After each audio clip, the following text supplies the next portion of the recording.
Hello students, today we will continue with our chapter India size and location. अभी तक हम इसमें क्या देख चुके हैं? हम देख चुके हैं इंडिया का लॉन्गिट्यूड, लैटिट्यूड, इसके अलावा हम देख चुके हैं इंडिया का टोटल लैंड मास क्या था, ट्रॉपिक ऑफ कैंसर इंडिया के किन किन स्टेट से पास थ्रू हो रही थी, प्लस इंडिया की ये जो ओशन बाउंड्री है और लैंड बाउंड्री कितनी है, ये चीज़ें हम देख चुके। आज हम कंटिन्यू करेंगे विद न्यू टॉपिक्स। ठीक है, तो सबसे पहले हम देखेंगे इंडिया का टाइम जोन कि इंडिया का टाइम जोन क्या है। ठीक है, तो इंडिया का टाइम जोन, हर कंट्री का अपना एक अलग टाइम जोन होता है। हमने देखा है कि प्राइम मेरिडियन पर एक टाइम जोन था, ठीक है ना, ग्रीनविच में एक टाइम ऑब्जर्वेटरी लगी हुई है बहुत बड़ी। तो इंडिया का भी अपना एक टाइम जोन है, हर कंट्री का अपना एक टाइम जोन होता है।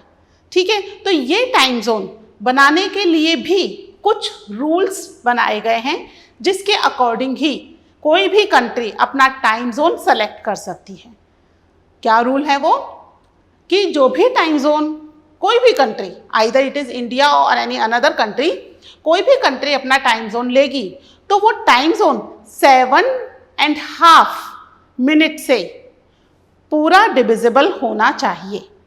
7 डिग्री हाफ मिनट से डिविजिबल होगा, वही क्या हो सकता है, उसको ही as a standard time zone लिया जा सकता है।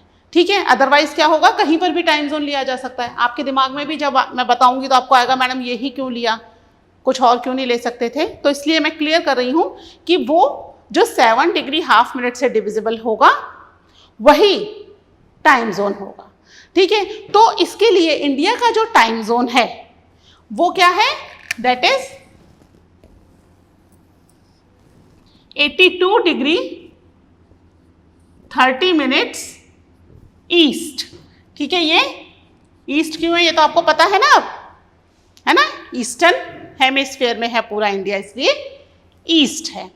ठीक है, तो ये जो 82 डिग्री 30 मिनट्स ईस्ट है, ये क्या है, इंडिया का स्टैंडर्ड टाइम जोन, जो कि यहाँ मिर्जापुर एक जगह है, यहाँ पर मिर्जापुर, वहाँ से पास थ्रू हो रही है ये स्टैंडर्ड मेरिडियन। और जैसे कि ब्रिटेन की ऑब्जर्वेटरी कहाँ लगाई गई थी, ग्रीनविच में, ऐसे ही इंडिया की टाइम ऑब्जर्वेटरी कहाँ लगाई गई है, यहाँ मिर्जापुर में। ठीक है, क्या है ये मिर्जापुर, कहाँ पर है मिर्जापुर, दैट इज इन उत्तर प्रदेश। ठीक है, तो ये जो मिर्जापुर है, यहां से पूरी कंट्री का टाइम जो है वो चलेगा। ओके, तो ये हमारा टाइम का सेंटर पॉइंट है, either you are living in east और वेस्ट, साउथ और नॉर्थ। ठीक है, पूरा टाइम जो है वो इसके अकॉर्डिंगली चलेगा, यानी हमारी घड़ी जो है उसमें टाइम मिर्जापुर की उस टाइम ऑब्जर्वेटरी के अकॉर्डिंग हमें सेट करना होगा। ठीक है, तो अब चलो पहले लिख लेते हैं क्या है ये time zone, that is Indian standard time. ठीक है, शॉर्ट में क्या कहते हैं इसको, IST। कितने डिग्री पर है ये, 82 डिग्री 30 मिनट्स ईस्ट। ठीक है, यहां पर ये टाइम जोन है। तो उसके हिसाब से अब क्या पूरी कंट्री का टाइम इसके हिसाब से चलेगा? नहीं ना, क्योंकि सनलाइट तो सब जगह अलग अलग आ रही है, लेकिन हमारी टाइम ऑब्जर्वेटरी कहाँ है, Indian standard time observatory is located in Mirzapur,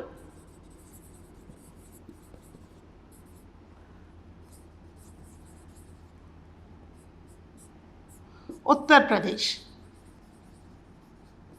ठीक है, मिर्जापुर उत्तर प्रदेश में ये टाइम ऑब्जर्वेटरी लोकेटेड है।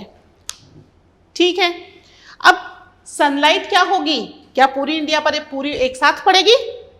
नहीं, हमने क्या पढ़ा था अभी तक कि एक लॉन्गिट्यूड से दूसरे लॉन्गिट्यूड पर सनलाइट आती जाती है विद इन 4 मिनट्स डिफरेंस, है ना। तो यहाँ पर जो लॉन्गिट्यूड है वहाँ पहले सनलाइट आएगी because this is east side, तो सन कहाँ आता है सबसे पहले? ईस्ट में। तो ईस्ट में सबसे पहले सन आएगा, तो यहाँ पहले सनलाइट आएगी और फिर उसके बाद अर्थ रोटेट होती जाएगी और इंडिया का ये पार्ट जैसे जैसे सन के आगे आता जाएगा सनलाइट स्प्रेड होते होते वेस्ट तक आ जाएगी।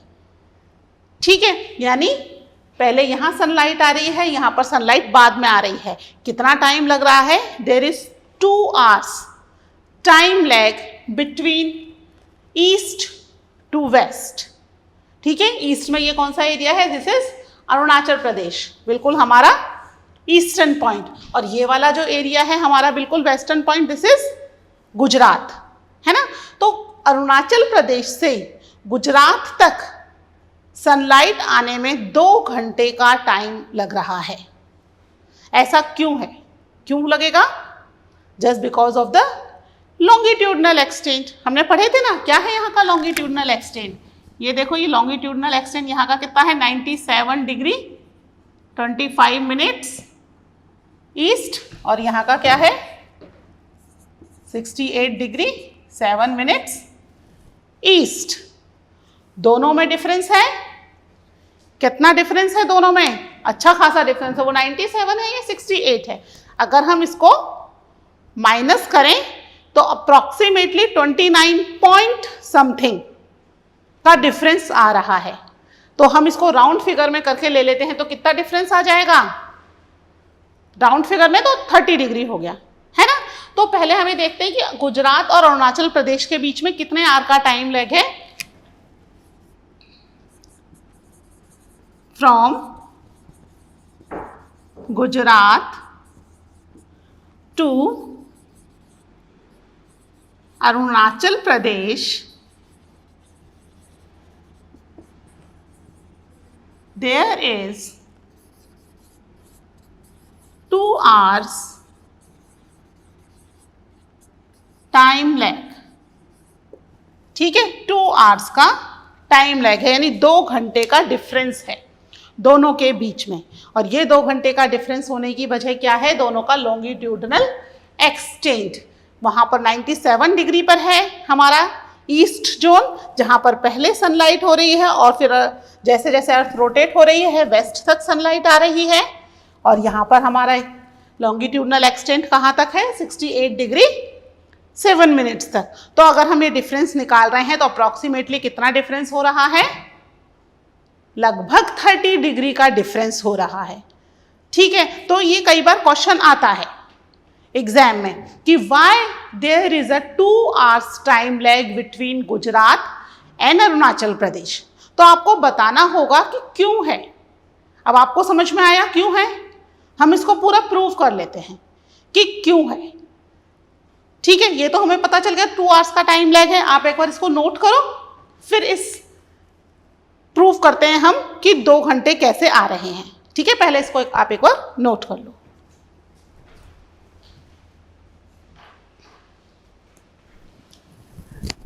ठीक है, तो हम पहले दोनों का डिफरेंस देख लेंगे। क्या देखेंगे? दोनों लॉन्गिट्यूडनल एक्सटेंट का डिफरेंस, कि दोनों लॉन्गिट्यूडनल एक्सटेंट में कितना डिफरेंस है। ठीक है, पता चल गया हमें कितना डिफरेंस है, बताओ। 30 डिग्री निकाला ना अभी हमने, तो difference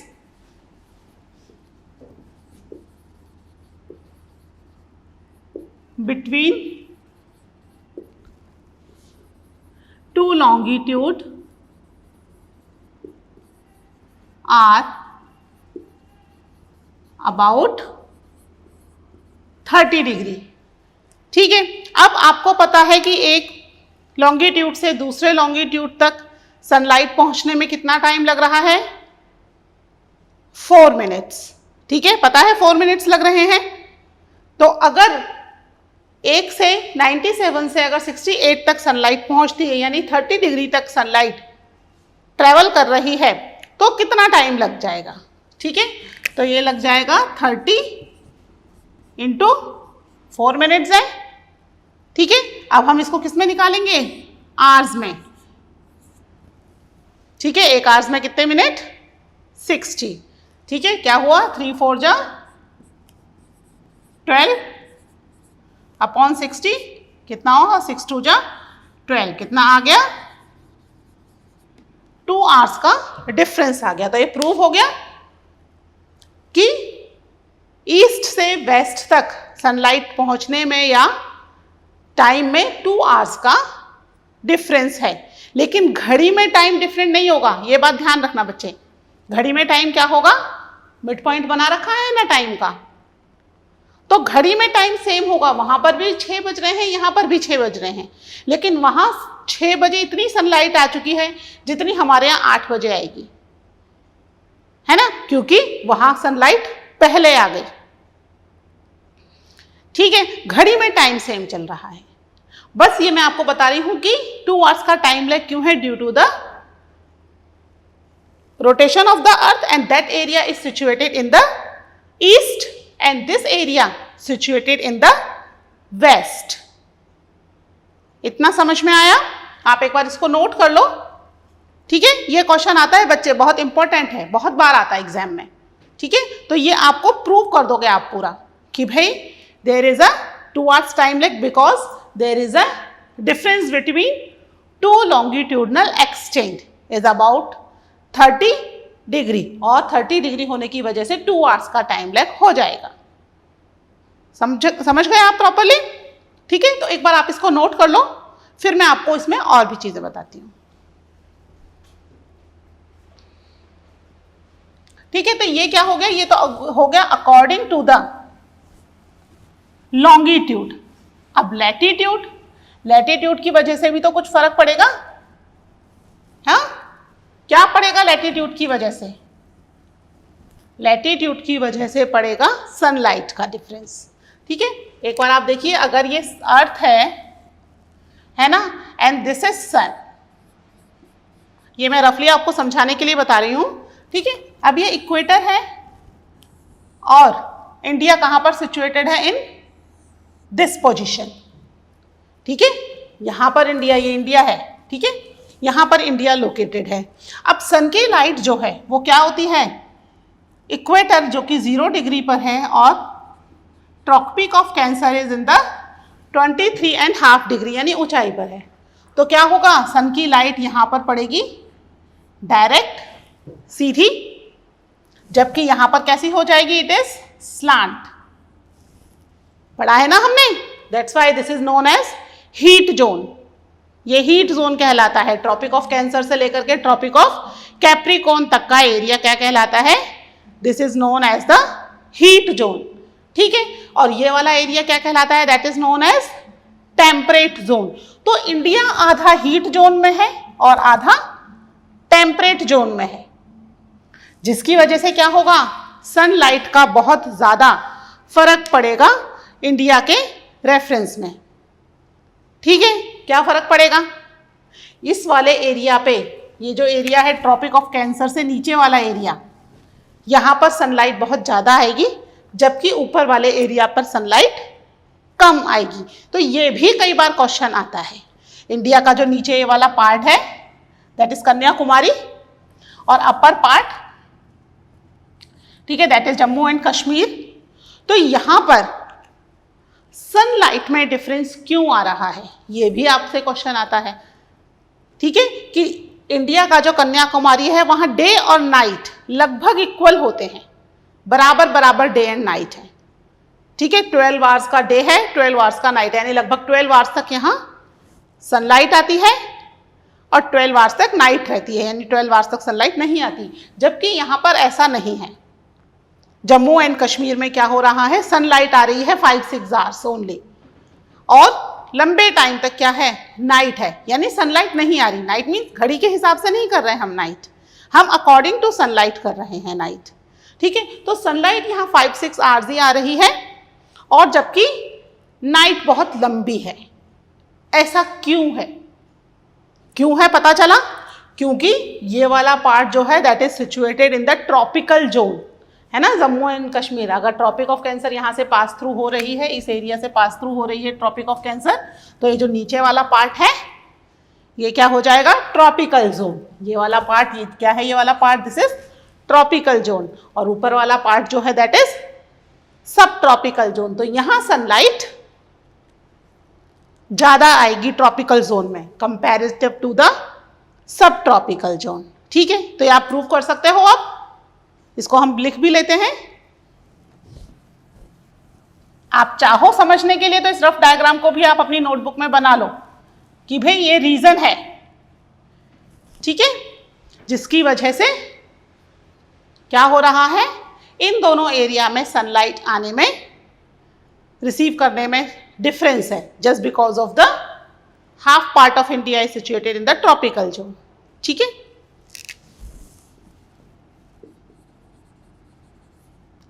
Kanyakumari is located in tropical zone, so it has equal days and nights। ठीक है, equal days and equal nights है। नाइट डेज एंड नाइट्स कैसे हैं इसके, इक्वल है। क्यों है, because it is situated in the tropical zone. ये वाला जोन क्या है, दिस इज ट्रॉपिकल जोन। जबकि जम्मू एंड कश्मीर कहाँ है,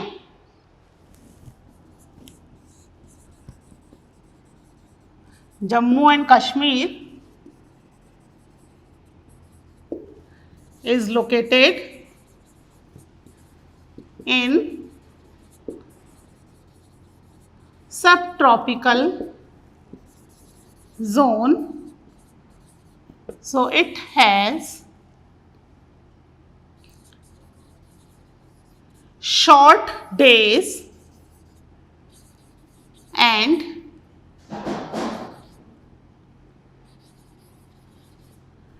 एक मिनट, नाइट की स्पेलिंग, एंड नाइट्स आर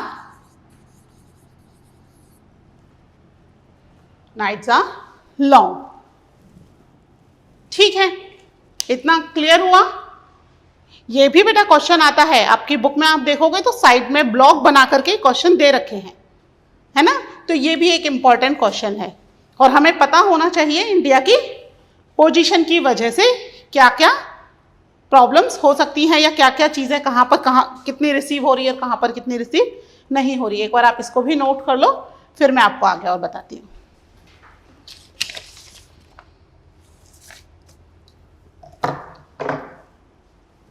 ठीक है, मैं इसको रब कर रही हूँ। अब हम आते हैं इंडिया के स्टेट्स पर। कितने स्टेट्स हैं इंडिया के, ठीक है, पेज पलटो बुक में, कितने स्टेट्स लिखे हुए हैं, 29 स्टेट्स एंड 7 यूनियन टेरिटरीज, है ना। तो क्या 29 स्टेट्स हैं भी प्रेजेंटली? क्या हुआ था लास्ट ईयर, कुछ चेंजेस किए थे प्रेजेंट गवर्नमेंट ने। वो प्रेजेंट गवर्नमेंट ने वो चेंजेस क्या किए थे, हमारा एक स्टेट है that is Jammu and Kashmir. ठीक है, जम्मू एंड कश्मीर में 370 एक्ट लगा हुआ था।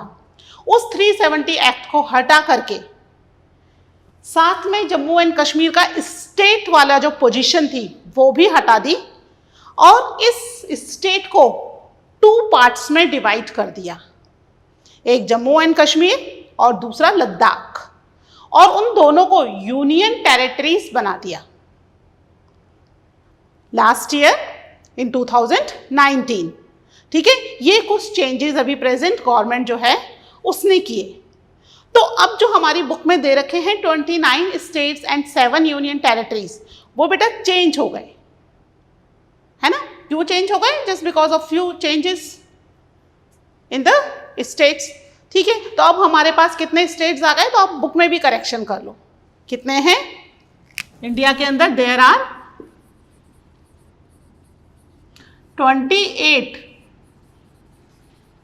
states and 9 union territories।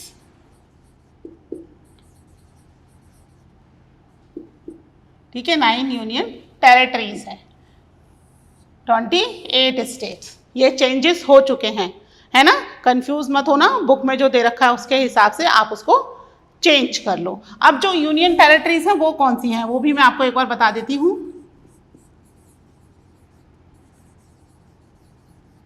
Union territories. ठीक है, अब हम सभी चीज़ें कहाँ से शुरू करते हैं? ऑलमोस्ट वेस्ट से शुरू करके हम ईस्ट की तरफ जाते हैं। ठीक है, तो यहाँ पर दमन एंड दीव, दादर एंड नागर हवेली। ठीक है, ये दो, दमन एंड दीव, दादर एंड नागर हवेली। ठीक है, ये दो, यहाँ पर दमन एंड दीव है, यहाँ पर दादर एंड नागर हवेली है। फिर आगे की तरफ चले जाएं, इधर की तरफ क्या आ गया हमारा? आइलैंड लक्षद्वीप। ठीक है, लक्षद्वीप आ गया। फिर आगे जाते हैं तो इधर चंडीगढ़ एंड न्यू दिल्ली आ गया। चंडीगढ़, न्यू दिल्ली। फिर थोड़ा सा आगे जाते हैं तो इधर की तरफ क्या आ गया? इधर की तरफ पुडुचेरी। ठीक है,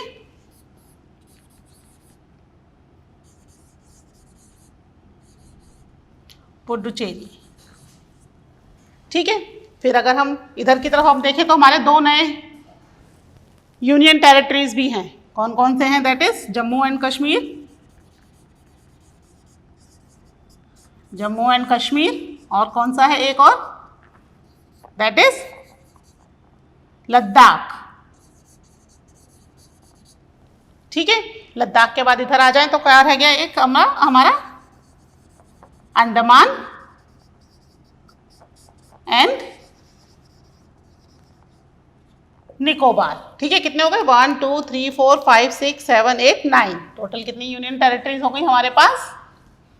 9 यूनियन टेरिटरीज हो गई। और स्टेट हमारे जितने भी हैं उसमें से आप एक जम्मू एंड कश्मीर को हटा दो, बाकी के वही पुराने वाले स्टेट्स ही हैं। ठीक है, इतना समझ में आया? इसको भी आप एक बार नोट कर लो। ठीक है, ठीक है बेटा, तो ये कितने हैं?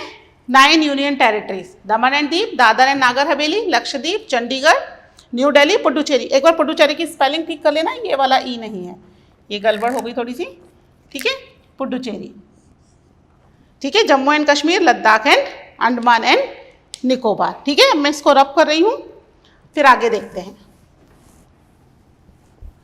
अब इंडिया की position in the reference of the world. ठीक है, वर्ल्ड में इंडिया की पोजीशन, अब हम दो तरह से पोजीशन देखेंगे इंडिया की, एक अकॉर्डिंग टू द पॉपुलेशन और दूसरी एरिया वाइज। ठीक है, according to the population India की पोजीशन क्या है?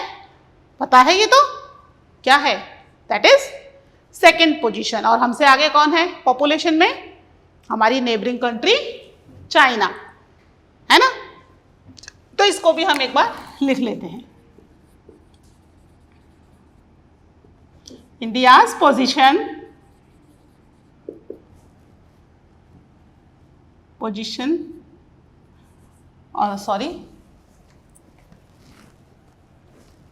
position according to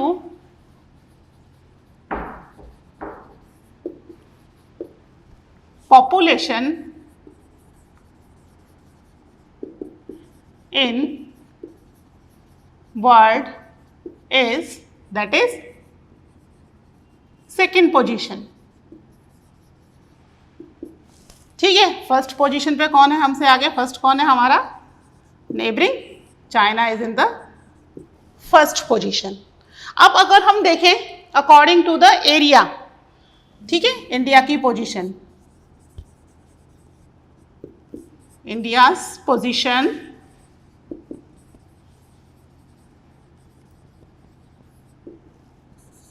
according to area wise in the world. ठीक है, वो क्या है? दैट इज इंडिया की पोजीशन है 7th पोजीशन। ठीक है, इंडिया की पोजीशन 7th है, तो इंडिया से आगे कौन कौन है? फर्स्ट नंबर पे आ जाता है यहां पर, फर्स्ट है कौन? रशिया। ठीक है, सेकंड कौन है? कनाडा। फिर थर्ड कौन आ गया? यूएसए। फोर्थ हमारा नेबर चाइना, 5th पे ब्राज़ील, 6th पर ऑस्ट्रेलिया और 7th पर कौन आ गया? इंडिया। इसमें बेटा ऑस्ट्रेलिया जो है एक ऐसा कंट्री है जो कि कंट्री होने के साथ साथ कॉन्टिनेंट भी है। पता है ना, ऑस्ट्रेलिया एक कॉन्टिनेंट है, तो ये एक ऐसा कंट्री है जो कंट्री तो है ही, साथ में ये कॉन्टिनेंट भी है, दोनों चीज़ें हैं। ठीक है, तो ये हमसे बड़ी 6 कंट्रीज हैं। इसके बाद 7th पोजीशन पर कौन है? इंडिया। इंडिया के पास टोटल वर्ल्ड का कितना एरिया है? दैट इज ओनली 2.4% एरिया है। पूरे वर्ल्ड का जितनी लैंड मास है पूरे वर्ल्ड में, उसका टोटल 2.4% एरिया इंडिया के पास है। ठीक है, आप इसको भी नोट कर लो, फिर 1-2 पॉइंट्स और मैं बताती हूँ। ठीक है, नोट हो गए? ये हमें पता होना चाहिए बेटा इंडिया की पोजीशन क्या है। ठीक है, अब इंडिया का एक सदर्न मोस्ट पॉइंट था अंडमान एंड निकोबार में, इंदिरा पॉइंट। ठीक है, यहां पर इंदिरा पॉइंट था, अंडमान एंड निकोबार आइलैंड है ना ये इंडिया का, यहां पर इंदिरा पॉइंट था, जो कि 2004 में एक बहुत ही डिवास्टेटिंग सुनामी आई, जिसकी वजह से वो पूरा इंदिरा पॉइंट जो था वो पूरा एरिया सबमर्ज्ड हो गया। ठीक है, वैसे तो ये जो पूरा एरिया था इधर पूरा ही बहुत ज़्यादा नुकसान हुआ, बहुत ज़्यादा डिवास्टेटिंग डिजास्टर था वो, लेकिन ये जो एरिया है ये तो सबमर्ज ही हो गया अंडर वाटर। ठीक है, तो इंडिया का जो सदर्न मोस्ट टिप था पहले, दैट वाज इंदिरा पॉइंट, वो चेंज होकर के क्या हो गया है, अब कन्याकुमारी हो गया है। ठीक है, ऐसे हम पैरेलल देखें तो पहले ये नीचे था, अब क्या हो गया है, कन्याकुमारी जो है वो सदर्न मोस्ट पॉइंट हो गया है। तो इसको भी आप पॉइंट आपका लिख लो, Indira point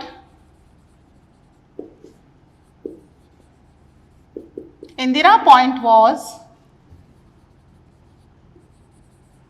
submerged underwater during tsunami in 2004। ठीक है, इसके अलावा पहले इंडिया में जो भी ट्रेड होता था, वो ट्रेड करने के लिए आने वाले ट्रेडर्स पूरा एक अफ्रीका का चक्कर काट करके आते थे। ठीक है, जैसे अगर ये वर्ल्ड है तो यहाँ इंडिया है और इंडिया के बाद ये अफ्रीका है, तो अमेरिका और यहाँ ब्रिटेन से आने वाले जितने भी शिप थे वो इस तरीके से चक्कर काट के आएंगे, है ना, यहाँ से ऐसे चक्कर काट के इंडिया पहुँचते थे। यहाँ पर जो है ये एशिया, यहाँ पर एक छोटा सा मेडिटेरियन सी है। ठीक है, वहाँ सी के पास एक लैंड प्लेस था, ठीक है, लैंड एरिया था, उसको कट करके कैनाल बना दिया गया, तो यहाँ से पूरा का पूरा एक रास्ता निकल गया। तो अब ये शिप जो है वो इस एरिया से इंडिया आ जा सकते हैं। ठीक है, तो ये जो है ये 1869 में हुआ। ये कौन सा कैनाल बना? That was known as Suez canal. ठीक है, in 1869 Suez canal reduced the distance about, कितना डिस्टेंस रिड्यूस कर दिया इन्होंने? About 7000 kilometre. ठीक है, यानी वो चक्कर काटकर आने में 7000 किलोमीटर का डिस्टेंस कवर करना पड़ रहा था, जिसमें बहुत लंबा टाइम निकलता था। लेकिन अब ये क्या हो गया, डिस्टेंस रिड्यूस हो गया। अब इंडिया आने में वो 7000 यानी पूरा अफ्रीका का चक्कर नहीं काटना पड़ रहा, बीच में से जो मेडिटेरियन सी के पास से सुएज कैनाल बनी है वहां से निकल करके इंडिया आ जाते हैं। तो टाइम अब कम कंज्यूम हो रहा है, ठीक है, पहले के कंपैरेटिवली। ठीक है, ये हो गया। एक बार मैं आपको एरिया वाइज अपनी नेबरिंग कंट्रीज और बता देती हूँ। ये रब कर रही बच्चे, लिख लिया ना आपने? मैं रब करे दे रही हूँ।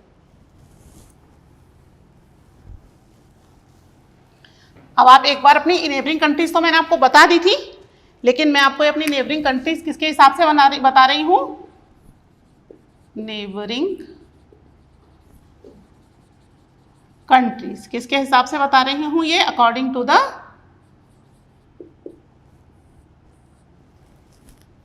डायरेक्शंस। ठीक है, तो सबसे पहले हम लिखेंगे about north west, north west. हम हमेशा वेस्ट से शुरू करते हैं ना। नॉर्थ वेस्ट में सबसे पहले हमारी कौन सी कंट्री है? That is